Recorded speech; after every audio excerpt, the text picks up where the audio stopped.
No, I don't understand. Yes, I was just sharing that for the fact that you are one of our biggest leader in SC, and especially the fact that you have created so many COE account, your experience, and especially why in the last 2 years, especially COVID, your team exploded, and today that you're here with us, and surely all of us who are privileged in this room can also learn from you. Alright, good afternoon again to all the leaders. Xin chào tất cả các bạn. Yeah, I think despite the weather exchange is about to rain, right? Thời tiết đó là thay đổi, nó không có là mưa rồi đó. Yeah, you still make a decision to come.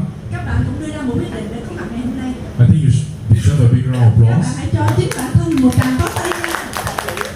Yeah, before I proceed, I think follow up by what Lana has mentioned, I just want to share my leader success over here is not about my own ability. Trước khi tôi nói gì nữa thì là tôi chỉ muốn chia sẻ một ít về cái câu chuyện thành công của tôi. Nó không phải là dựa vào cái kỹ năng của chính tôi. And I just want to assure you that we have a know-how over here. Tôi muốn cho các bạn nhìn thấy rằng là chúng tôi có cái công thức ở đây.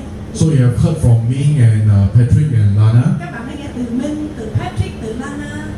We never do this business before. Chúng tôi chưa từng làm kinh doanh này trước đây. I think even though you come from different backgrounds, Có thể là các bạn đến từ nền tảng khác nhau. before I elaborate with my story, Trước khi mà tôi nói về cái câu chuyện này, I just want to hopefully I can share with you this important positioning. tôi muốn chia sẻ với bạn một cái việc định vị rất là quan trọng. Over here in Success Together, we have a know-how. Ở đây trong hệ thống cùng nhau thành công này chúng tôi có công thức. It's very different from the outside world, Nó rất là khác biệt với lại cái thế giới ngoài kia. whereby when we were working, you can go for training, but people won't teach you 100%. Khi mà bạn đi làm á, khi bạn còn đi làm đó thì có nhiều người sẽ đào tạo cho bạn nhưng mà họ cũng sẽ không dạy hết cho bạn 100%. Because when I was an engineer, if my manager teach me 100%, I will become the manager, and the manager is gone. Tại vì khi mà tôi làm kỹ sư cũng vậy, nếu mà cái người sếp của tôi đó, cái người giám đốc đó, nếu mà anh ta dạy hết cho tôi đó, thì tôi sẽ trở thành người giám đốc đó, người giám đốc sẽ mất chức, đúng không? But in Success Together, Nhưng mà ở trong hệ thống cùng nhau thành công, how we wish to share with you everything. chúng tôi ước gì chúng tôi có thể chia sẻ với tất cả các bạn, tất cả.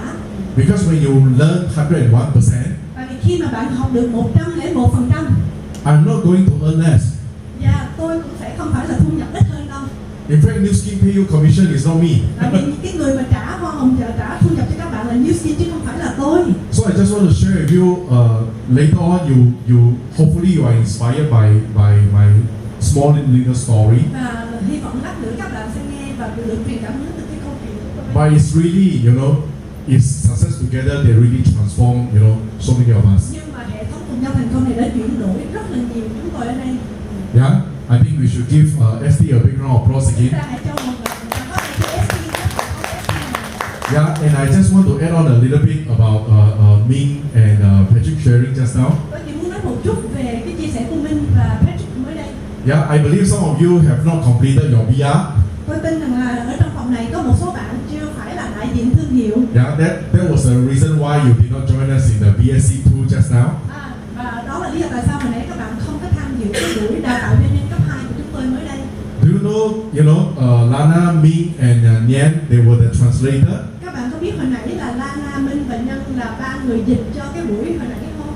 So when you come, a lot of time you may take things for granted. You feel that people will do this for me and things like that. Có thể là khi bạn đến đây bạn sẽ cho rằng mọi thứ có sẵn rồi. But while there's so much of uncertainty in the outside world, Dù là ở thế giới ngoài kia nó có nhiều việc nó không có ổn định.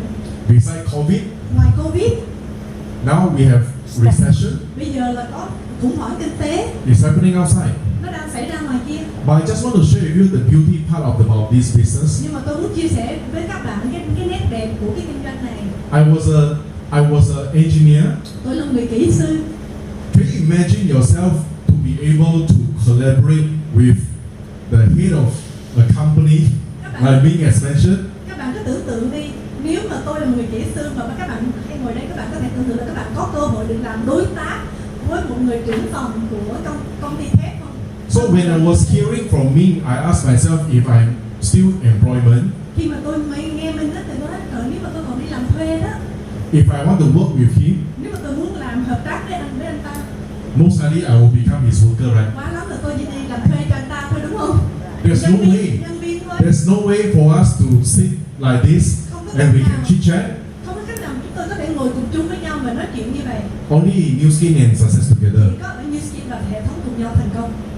No way. Không có cách nào. And I think Patrick has shared just now. Như Patrick nói hồi nãy. He's also in R&D. Anh ta cũng là giám đốc nghiên cứu. I was also in R&D. Tôi cũng là nghiên cứu. I have no way have an opportunity to talk to my R&D director. Tôi không có cơ hội để nói chuyện với những người giám đốc nghiên cứu đâu. I think the moment if I'm called into my boss office, Tại vì nếu mà tôi được gọi vào cái văn phòng của cái người sếp cũ của tôi trước đây, there's two possibility. có hai cái kết quả. I invented a patent. Một là tôi đã sáng tạo ra một cái bằng sáng chế mới. Or second, I make a big mistake. Hai là tôi bị lỗi lầm sai lớn gì đó. I think there's no way we can work together Không có cách thế nào mà hợp tác chung với nhau. just at this business. Giống như cái kinh doanh ở đây. And I think likewise for Lana. Giống như Lana ở đây.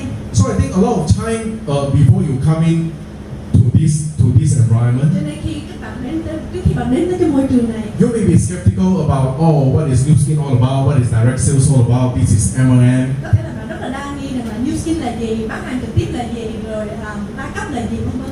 I just want to share with you, we were just like you. Tôi muốn nói với các bạn, chúng tôi cũng giống như y chang các bạn trước đây.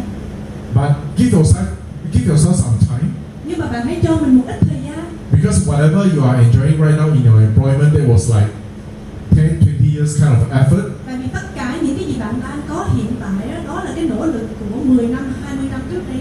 How much time, how many years are you willing to invest yourself in learning to run this business? Vậy thì bạn còn bao nhiêu thời gian và bạn sẵn sàng bỏ ra bao nhiêu công sức để mà đến đây học hỏi, để mà vận hành cái kinh doanh này? Of course, in New Skin V&G, Ming is my sideline. Dĩ nhiên nếu mà nhìn trong cái hệ thống New Skin á, Minh nó thật ra là cái người đối tác bên cạnh của tôi. But I just want to quote you this example. Nhưng mà tôi muốn nói một điều với các bạn. If you are here to build an organization, Nếu bạn đến đây để xây dựng một hệ thống, how much time are you willing to give yourself to learn so that you can collaborate with leader like me? thì bạn muốn cho bạn bao nhiêu thời gian để bạn được có cơ hội để mà hợp tác với những người lãnh đạo như mình. Alright.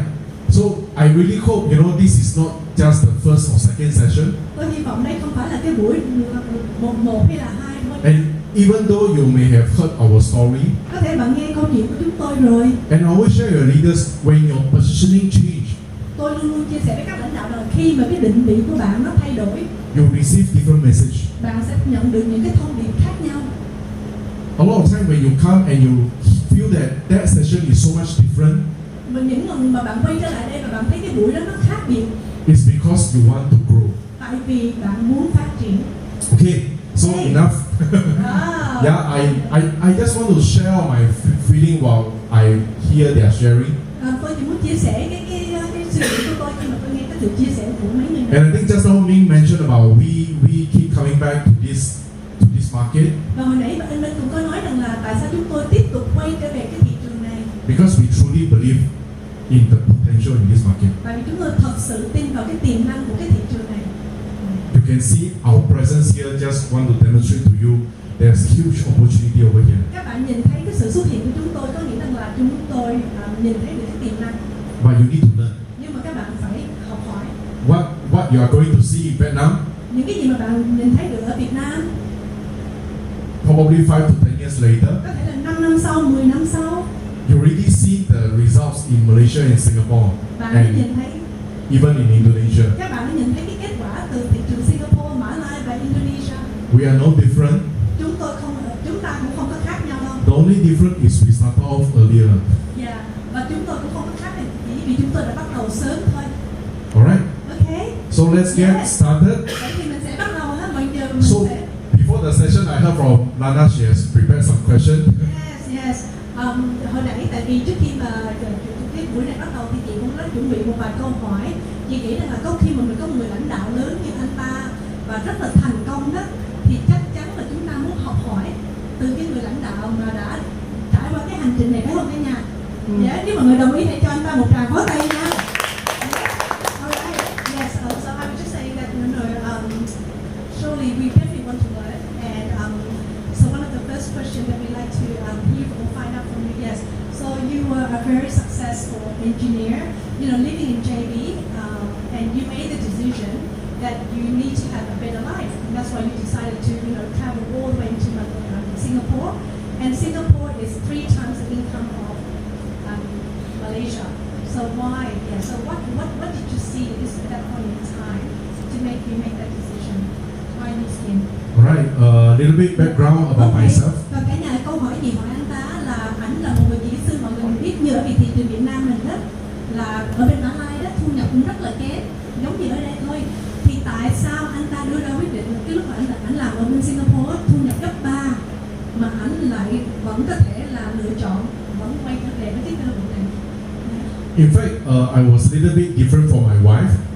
Tôi rất là khác biệt với vợ của tôi. Yeah, in fact, we start to date each other since secondary school. Tôi và vợ tôi gặp nhau lúc mà ở trong trường cấp 2. But when about to choose higher education, we choose different path. Khi mà lựa chọn để mà gọi là lên đại học thì chúng tôi lựa chọn con đường khác nhau. He choose to study like A level. Vợ tôi lựa chọn để học giống như là học lớp cao đẳng. Chương trình A. Chương trình A. Chương trình Anh Đã có chương trình Anh.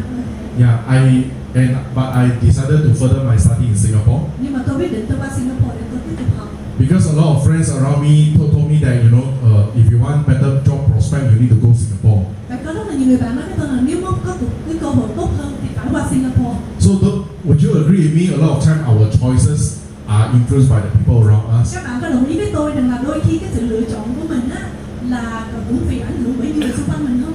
So if you were to ask me why I become an engineer, actually I did not like engineering. Nếu mà bạn hỏi tôi tại sao tôi trở thành người kỹ sư, thì thật sự tôi không thích kỹ sư, ngành nghề kỹ sư. I was only influenced by the close friends around me. They told me, "Oh, let's go for engineering." I said, "Oh, okay."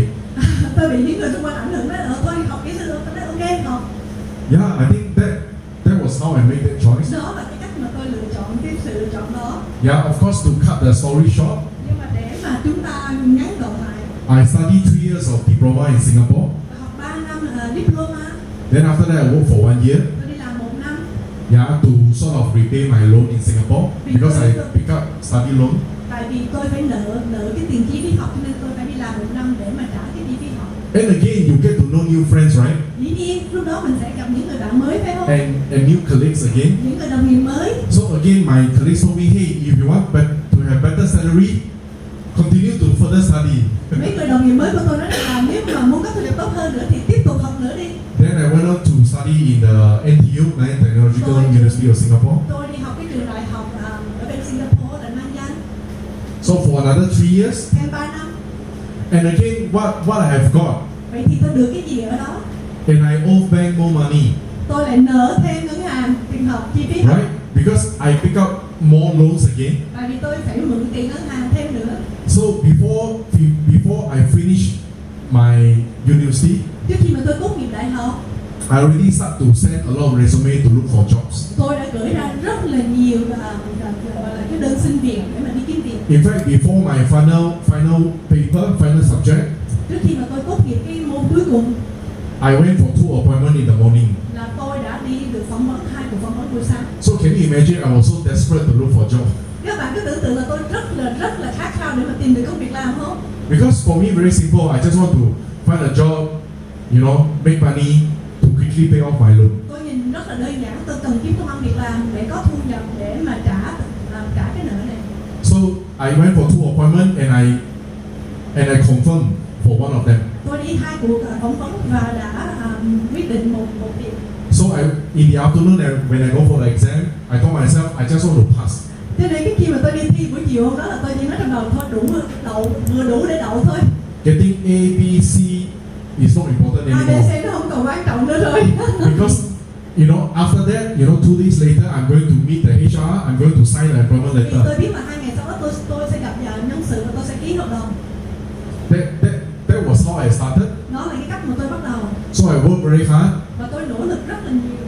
with a very simple mindset, I want to earn as much as I can với một cái tư duy đơn giản là tôi muốn kiếm thật nhiều tiền, càng nhanh càng tốt to pay off my study loan. để trả cái thu nhập cái nợ đó. Then after that, I can get married, you know, Sau đó là tôi được lấy vợ, to form a family. có gia đình. That was my very simple Đó là thinking. cái suy nghĩ rất là đơn giản của tôi. Yeah. Yeah. And so, yeah, một cái suy nghĩ rất là đơn giản. Chị nghĩ là đa phần mọi người mình ai cũng vậy đúng không? Nếu So, mà so during the 4.5 years, vậy là 4 năm rưỡi đó, every year I get promotion. mỗi năm tôi đi làm là tôi có được thăng chức. You know, from E3 to E2 to engineer to senior engineer. Every year I get promotion. Từ kỹ sư cấp 1 lên tới 2, 3, 4 và luôn được thăng chức. Yeah, and I get increment every year. Và tôi được tăng lương mỗi năm. And every year I get 5 to 6 month bonus. Và mỗi năm tôi có thêm tiền bonus là 5 tới 6 tháng tiền lương nữa. Do you feel it's very, very good? Các bạn có nhìn thấy là ổn định phải không? So that's why I can pay off my loan, I think, within 1.5 year. Cho nên tôi trả được cái món nợ làm chi phí học đó trong vòng 1 năm rưỡi. So I was so comfortable. Và tôi cảm thấy rất là thoải mái. And I told myself, and actually it's not I told myself, Phong Yi told me I can work for this company for the rest of my life. Và vợ tôi nói anh có thể làm cho công ty này cho suốt đời nha. Because I can reach office at 10 o'clock in the morning. Tại vì buổi sáng tôi có thể vô văn phòng đi làm lúc 10 giờ sáng. Anyone start work at 10? Có ai ở đây làm việc 10 giờ sáng không? And I can leave my office at 2 o'clock. Tôi có thể rời khỏi công ty tôi lúc 2 giờ chiều. Ở lúc Is it 2 giờ good? trưa. Tốt không các bạn? Very, very good, right? Tốt đúng không? Very, very good, right? Tốt, yes. And 5 to 6 months bonus, very, very good, right? Một năm là 5-6 tháng nữa. Yeah. But however, I think things start to change. Nhưng mà mọi thứ nó bắt đầu thay đổi. And when one of the criminal, you know, escaped from the jail in Singapore. Khi mà có một người tù nhân ở bên Singapore đó, họ đào thải. Yeah. Yeah. Before his escape, every day when we travel from Johor Bahru House to Singapore, it's about 40 minutes. Trước khi mà cái người tù nhân này đào thoát đó, là chúng tôi là mỗi ngày là mất 40 phút từ nhà đi đến chỗ làm. When he escaped, every day we need to travel one way 3 hours. Nhưng mà từ khi ông ta đào thoát như vậy đó là chúng tôi đi là mất 3 tiếng, từ 40 phút lên thành 3 tiếng một vòng. Meaning we leave home at about 5 o'clock in the morning. Chúng tôi đi 5 giờ sáng. Then 3 hours later, 8 o'clock, then we reach 8 giờ Singapore. sáng mình đến Singapore. And after work, we come back from Singapore. Đi làm về. If we leave at 7:30, Nếu mà tôi rời khỏi công ty lúc 7 rưỡi, even though I can leave at 2 o'clock, but I need to wait for Phong Yi. dù là tôi rời khỏi được lúc 2 giờ nhưng mà tôi phải chờ vợ tôi để đón vợ Phong về. Yi finish work at 5:30. Vợ tôi 5 giờ rưỡi mới đi làm về. So when we leave at 5:30, we reach home 8:30. Khi mà chúng tôi rời khỏi 5 giờ rưỡi là về tới nhà là 8 giờ rưỡi tối. And if we leave from Singapore at 8 o'clock, we reach home at about 11 to Nếu mà tôi 12 rời o'clock. khỏi Singapore lúc 8 giờ là về tới nhà là 10 giờ, 11 giờ rồi. So at the moment of time, our newborn, which is my son, Cái thời điểm đó con trai của tôi là mới sinh ra, he's still very, very young, rất là nhỏ, about 18 months. khoảng chừng 18 tháng. So when we leave home, he's still sleeping. Khi mà tôi rời khỏi con tôi vẫn còn ngủ. And we come back from work, Khi he tôi sleep về nhà, again. anh ta vẫn còn ngủ, cậu bé này vẫn còn ngủ. So basically from Monday to Friday, we never see my son wake up. Từ thứ Hai đến thứ Sáu chúng tôi không bao giờ thấy con của chúng tôi thức dậy. Because every day before we leave home, he's sleeping. Trước khi đi thấy nó ngủ, về nhà thấy nó ngủ, Then when we come back, he sleep again. nó cũng ngủ khi mà chúng tôi về. But of course, sometimes midnight he wake up for milk. Tuy nhiên nhiều khi ở nửa khuya thì nó không dậy nên để nó uống sữa. Yeah, that was how the life changed. Và đó là cái cách mà cuộc sống của chúng tôi nó bắt đầu thay đổi, nó chuyển đổi. And of course, when Dana asked about how I get to know about New Ski, yeah, because of my job required me to travel like 8 months in a year. Công việc của tôi trước đây á, cần tôi phải đi một năm đó là 8 tháng lần công tác. Like 1 year minimum, 8 months I'll be, overseas. Một năm là 8 tháng là tôi ở công tác nước So ngoài. I need to travel to like Japan, Germany, a lot Tôi of countries. đi Đức và đi nhiều nước. So we eat a lot, Chúng tôi ăn rất là nhiều. and we also drink a lot. Chúng tôi uống cũng rất là nhiều. So from 80 kg, Từ 80 kg 4.5 years later, I become 104 kg. từ 80 kg mà tôi tăng lên 102. Not pound, is kg. 104. Wow, từ 80 kg mà tăng lên tới 104 kg trong vòng 4 năm rưỡi đó. Wow. The pant size was like 44 or 45 inch. Cái vòng eo của tôi là 45 inch. But I feel like Patrick, I'm tall, I'm okay. Tôi giống như anh Patrick, cái tôi đâu có sao đâu, tôi cao mà, cao thì đâu có sao. Peter ổ lại đều anh. Yes. Mấy người mà Yes. cao là ai cũng nghĩ như vậy hết, chuyện bình thường. Yeah. And I think at that moment of time, Rồi cái thời điểm đó, Phong Yi's ex-colleague, cái người đồng nghiệp cũ của vợ tôi which is Ferlin, là Ferlin, đó là vợ của Huy Hong, Wee Hong's wife, vợ của Huy Hong yeah, then approached her mới lại là tiếp cận với vợ tôi, and want to share about the weight management chia with me. sẻ cái liệu trình giảm cân cho tôi. Yeah, that's how I get to know about New Skin. Wow, wow. Đó là cái cách anh biết đến sản phẩm biết đến New Skin vậy đó. Đó là một cái hành trình phải không cả nhà? Yes. And so you use the product, but do you need to do New Skin? Yeah. So what did you see? What made you? So after using TR90, what was how did you transform and why? Yeah. What did you recognize? Okay. Dù ảnh dùng sản phẩm nhưng mà nó đâu có nghĩa là ảnh phải làm New Skin phải không cả nhà? Dạ. Vậy ảnh nhìn thấy cái gì ở đây? Dạ, mọi người có muốn biết ảnh nhìn thấy gì ở đây không? Thì cũng muốn biết được ảnh nhìn thấy gì ở đây đúng không? Tại vì ai cũng dùng sản phẩm nhưng mà chưa chắc gì cần phải làm New Skin. So why New Skin? Maybe I share with you about some juicy story. Tôi muốn chia sẻ những cái câu chuyện gọi là thâm cung bí sử trong đó. Okay, for the benefit of all of you who are here today. Với những bạn mà có mặt ngày hôm nay, In fact, the first OPP, cái lần đầu tiên mà OPP đầu tiên, you know, my wife with my sponsor, which is Ferlin and Wee Hong, vợ tôi với cái người bảo trợ là Ferlin và Huy Hong đó, they arranged a dinner appointment.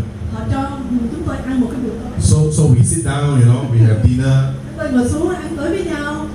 and almost towards the end, you know, they want to take up the OPP file. Và cái lúc gần cuối thì họ muốn định lấy ra cái hồ sơ chia sẻ cơ hội. Last time is like A4 transparent one, right? Flip. Cái tờ A4 gì đó, bật gì nè. But he sit down and he cannot bring out, he put on the lap. Huy Hong ngồi xuống để trên đùi mà không dám mang nó ra. I think he's also quite nervous. Tôi nghĩ là các bạn cũng rất là hồi hộp. So guess what I did? Vậy thì tôi làm gì?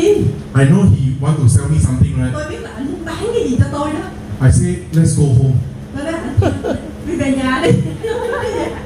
We have finished the dinner already, let's go Ăn tối home. xong rồi thôi về nhà. So actually the first appointment, they never share with me about the Cho product. nên cái cuộc hẹn đầu tiên họ không dám chia sẻ gì với tôi hết. And my face was so black. Và cái mặt của tôi nó đen xì luôn. Because I was angry because initially Phong Yi told me it was a dinner. Và tôi rất là giận tại vì tôi nghĩ rằng lúc đầu vợ tôi nói tới đây là đi ăn tối với nhau thôi mà. So sometimes when you go out and you arrange your prospect, you have a dinner, you know.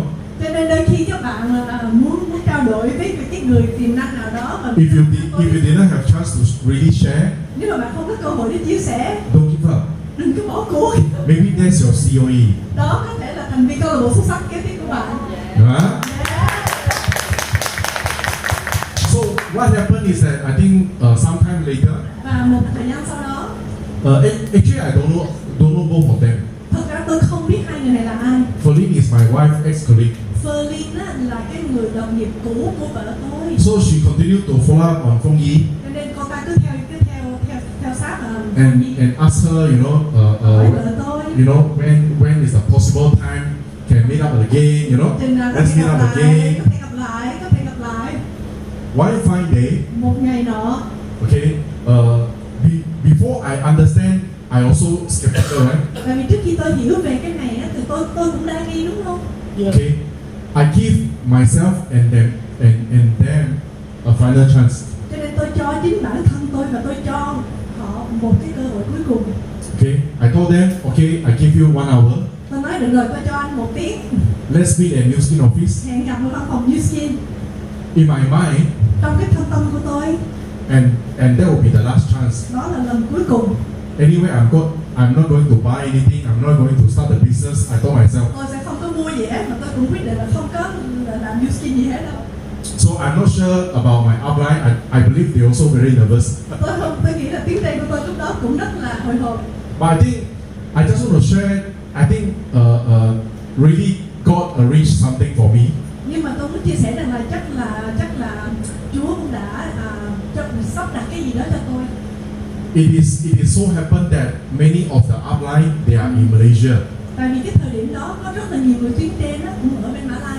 and COE co-leading is Malaysia. Thành viên không được xuất sắc Khu Ly Liên cũng là người Mã Lai ở Châu Âu. Nicholas also in Malaysia. Nicholas cũng ở Mã Lai. Mr. Chua also in Malaysia. Mr. Choi cũng ở Mã Lai. Mr. Yao also in Malaysia. Ông Giáp cũng ở Mã Lai. So if you want to do ABC, you need to look for upline, right? Nếu mà bạn muốn làm Because ABC you là bạn worry, phải right? tìm tuyến trên của bạn đúng không? So they managed to invite Lilian on. Cho nên họ mời Ly lên on. Okay, but of course, before I understand New Skin, I don't know who is Lilian, right? Nhưng mà trước khi tôi đi đến New Zealand tôi không biết Ly Liên là ai. So we meet at New Skin office. Gặp ở văn phòng New Zealand. She came, Cô ta đến. and the moment we shake hands, Cái lúc mà chúng tôi bắt tay, she told me she need to leave in 45 minutes time. cô nói với tôi là cổ cần phải đi trong vòng 45 phút. Actually, in my heart, I a little bit angry Trong tim tôi thật sự lúc đó tôi cũng because in my heart, I thought I give you 1 hour. Now you told me you only have 45 minutes. trong tim tôi nói là trong tim tôi cho bạn 1 tiếng mà sao bây giờ bạn lại bay ngược nữa với tôi là cho tôi có 45 phút thôi. So what happened is that I think she did not share much about the product Cô không có nói gì nhiều về sản phẩm. because in Singapore there are so many builders at the showcase. Tại vì ở bên Singapore họ có rất là nhiều những người lãnh đạo ở cái văn phòng đó. And she only flipped a few testimonial, Cô chỉ đọc vài trang testi hình trước hình sau. and the testimonial and the real person are just around. Và khi cô lật như vậy thì tôi thấy những người đó xung quanh trước mặt tôi hết. And she showed me, oh, you know, this is the guy, you know, oh, that is that Thấy người lady. kia không, thấy cô kia không? Yeah. Then she started to share with me 6.5%, Rồi cô chia sẻ 6,5% với tôi. the ESBI. Và ESBI. Actually, I already forgotten what she shared in the 45 minutes. Tôi thật sự không nhớ cô ta đã chia sẻ gì trong 45 phút đó. After the 45 minutes, Nhưng mà sau 45 phút, I go to the counter, I queue up. tôi đến cái quầy hàng và tôi xếp hàng. You know, last time you don't have online sign up, you know. Trước đó là không có phải là được mở tài khoản online đâu. You need to buy the DA form, Phải mua cái form, the 10 piece một sắp là 10 per packet. 10 tờ. I buy the form Tôi mua cái form đó. and I fill out the form myself. Rồi tôi điền là bản thân tôi. And I ask my upline, what's your ID? Tôi hỏi tiếp trên sao mã số là mấy? I ask my upline, what is your ID? I fill out my sponsor ID. ID là gì? Tôi điền là hết luôn. Then I go and queue up, I buy the TRA. Back then was the early version of Tôi TRID. mua cái bộ TRA là phiên bản cũ của TRA. After I buy, what happened? Sau khi tôi mua chuyện gì xảy ra? New Skin closed. New Skin đóng. New Skin closed already. The operating Cái hours. văn phòng đóng cửa. Yeah. Then we go home. Chúng tôi về nhà. No one teach me how to eat. Không có ai dạy cho tôi cách sử dụng TRA. I bring the product home, you know. Nhưng mà tôi mang sản phẩm về nhà. Then when we reach home, Kulilin call. Và khi tôi về nhà là Khu Ly Liên gọi. I don't know who is Kulilin. Tôi không biết Khu Ly Liên là ai. She said, oh, you Keem Shiong, right? You buy the product, huh? Anh mua sản phẩm rồi đúng không? Okay, now you need to do this, huh? Take off your clothes. You need to Anh take the before photo. lấy người ra một bản đồ, thay đồ, chụp hình. Then Phong you take the photo for me, you know, the big tummy, you know, in front, behind, yeah. Bên hông. Then she teach me how to eat. Và cô ta dạy tôi cái cách người ta sử dụng. Yeah, that's how I started. Cái cách đó là tôi bắt đầu đó. And because during the process we were shared about the business plan. Bởi vì trong cái quá trình đó chúng tôi được nghe về cái cơ hội kinh doanh. After we slim down, I can earn money. Và tôi nghe rằng là khi mà tôi mà giảm được đó là tôi sẽ kiếm được thu nhập. So Kulilin asked us a very simple question. Cô Liên hỏi tôi một cái câu hỏi rất là đơn giản. You confirm want to slim down or not? Có bạn muốn giảm hay không? Các bạn nào có quen bạn nào muốn giảm hay không? In my heart, I feel I want to slim down first. Trong tim của tôi là tôi nghĩ là từ từ đã để tôi giảm đã. But Phong Yi was very fast. Phong Yi feel that, oh, okay, I have friend want to slim down. Tôi nói không có người muốn giảm. That's why the first day when we started the product, we already start to meet people. Cho nên cái ngày đầu tiên tôi sử dụng sản phẩm chúng tôi đã bắt đầu lên cuộc hẹn để gặp người rồi. So the first day, Phong Yi invited her best friend Ngày đầu tiên là vợ tôi mời cái người bạn thân nhất của cô. who always want to slim down but never slim down Cái người before. mà luôn luôn muốn giảm cân mà không bao giờ giảm được. And Kulilin supported the OPP. Cho nên Khu Ly Liên đã giúp vợ tôi trong cái buổi chia sẻ đó. Yeah, I think that was how we started. So simple, right? And the key is, we closed the deal. Mà cái quan trọng nhất là chúng tôi đã chốt được cái bữa hôm đó. Even though I have not slimmed down. Dù là tôi chưa có giảm được cái gì hết các bạn. So a lot of time, no logic one. Đôi khi nó không phải là logic đâu các bạn. You have customer tell you they want to slim down further, then they want to make name list, they want to talk to their friend. No logic one. Mình cũng có những người khách hàng họ nói là họ phải lên danh sách rồi họ phải mời người này người nọ, nhưng mà đôi khi nó không phải là cái logic. The key is just do it. Cái mấu chốt ở đây là cứ làm đi. That's how we started. Đó là cái cách chúng tôi bắt đầu đó. Yes. But, so in this journey so far, then yeah, now that you started very simple belief, simple mindset, wonderful. But I was very scared. chị nói là trong cái hành trình này á, niềm tin á rất là đơn giản, làm rất là đơn giản, nhưng mà nó rất là sợ hãi, right? So what? So maybe you can share with us what was the biggest challenge so far, or even until today, because you've been doing the business for 14 years. Yep. Mọi người muốn biết là trong 14 năm qua, cái thử thách lớn nhất của anh là gì không? Và làm sao anh ta vượt qua nó? Đấy, chị cũng muốn biết rằng là sau 14 năm chắc chắn là cái gì anh cũng đã thấy rồi. Yeah, maybe so after 14 years, I'm sure you've seen a lot. Met so many people from all walks of life in different markets. So yes, so what is the biggest challenge and how did you overcome those challenges? Actually, no matter how long you are in this business, there will be same challenge that you face like me every single day. Không cần biết là bạn làm trong cái hành trình này bao lâu, mỗi ngày bạn sẽ gặp thử thách giống như tôi. People say no to you. Mọi người sẽ nói no với bạn.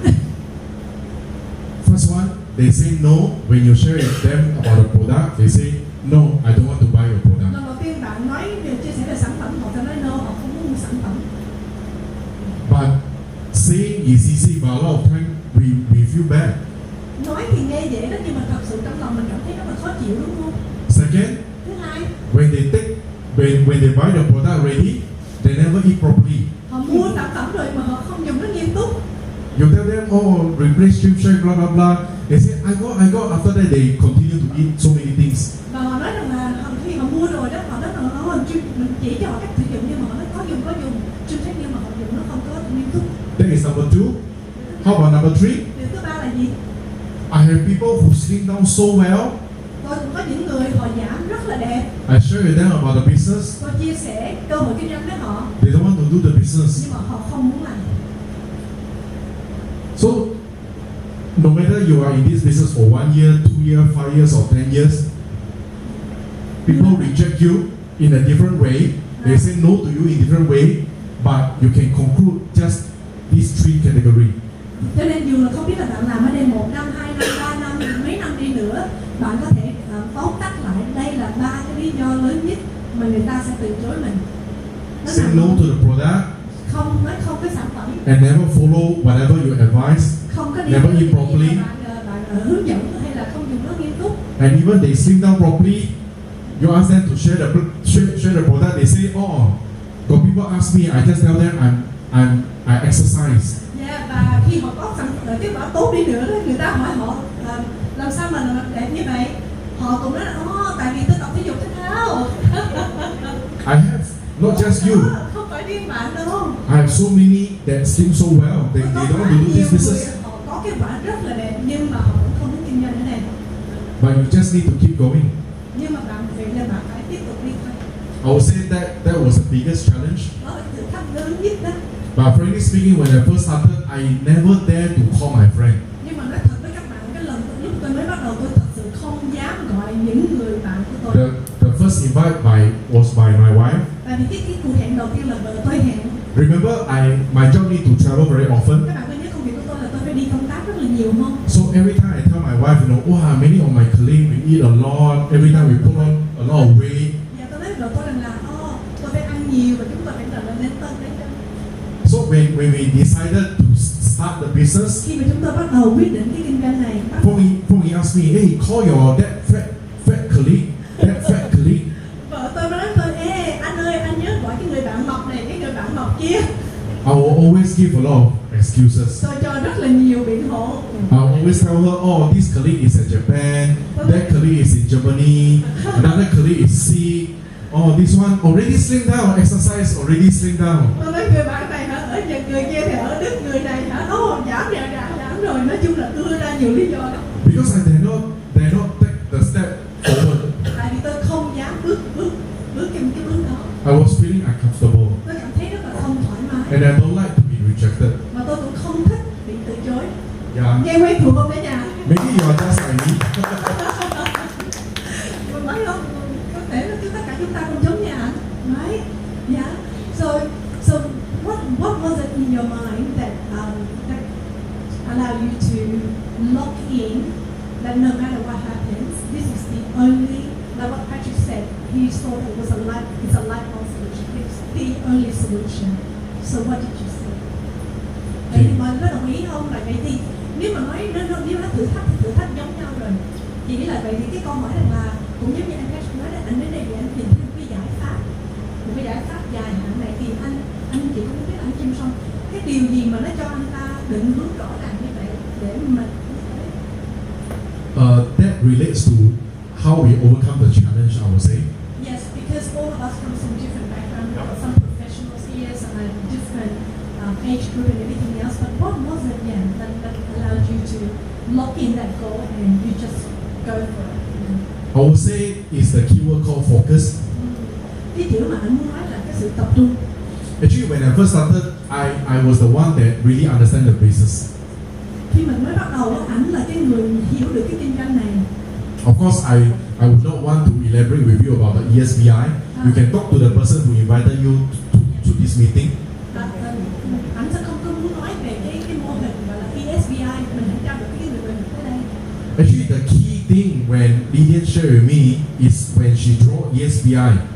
Cái điều quan trọng nhất là khi cô Lilian vẽ cho ảnh là cô vẽ ra ESBI cho ảnh. This is something that I already read in the book by Robert Kiyosaki. Và cái điều này là ảnh đã đọc được trong cái quyển sách của Robert Kiyosaki. Yeah, I was always searching for that solution